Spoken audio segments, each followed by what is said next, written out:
రామ రామ అనటం మొదలు పెడితే ఆ రామనామంలో ఉన్నటువంటి మాధుర్యం మన మనస్సుకి, మన జీవితానికి, మన కుటుంబానికి కూడా ఉపయోగపడుతుంది. అది ఏదో కాలక్షేపంగా ఏదో భక్తో ముక్తో మోక్షమో వస్తుందని కాదు.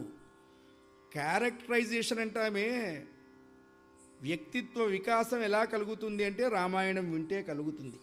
అటువంటి రామాయణంలో సుందరకాండ,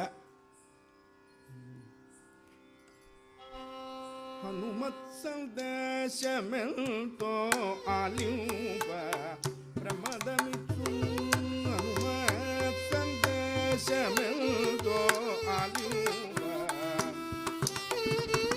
వినువారలకు తప్పక వికుంఠ పదవి ఎత్తు.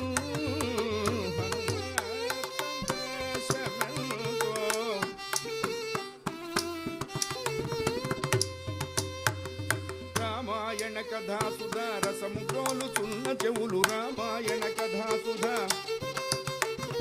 రామాసింతుని నిజముగ తక్కు కథల తప్పదవుల హనుమత్ సందేశమెంతో.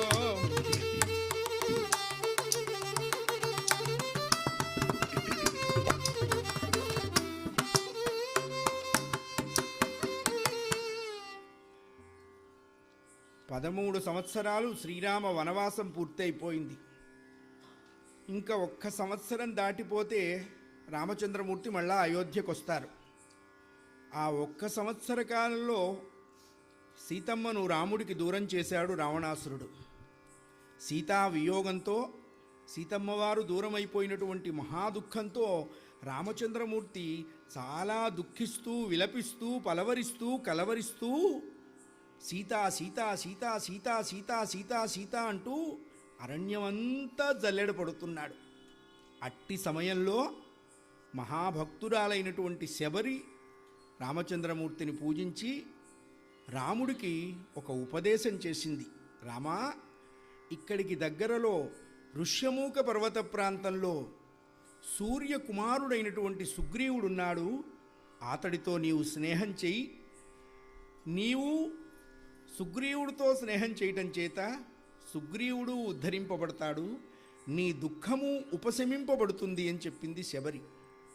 శబరి మాటలు విన్నటువంటి రామచంద్రమూర్తి పంపా సరోవరం దగ్గర ఋష్యమూక పర్వత ప్రాంతంలో వానర రాజుగా ఉన్నటువంటి సుగ్రీవుడితో స్నేహం చేశాడు. అగ్ని సాక్షిగా స్నేహం చేశారు రామచంద్రమూర్తి. సుగ్రీవుడితో స్నేహం చేసి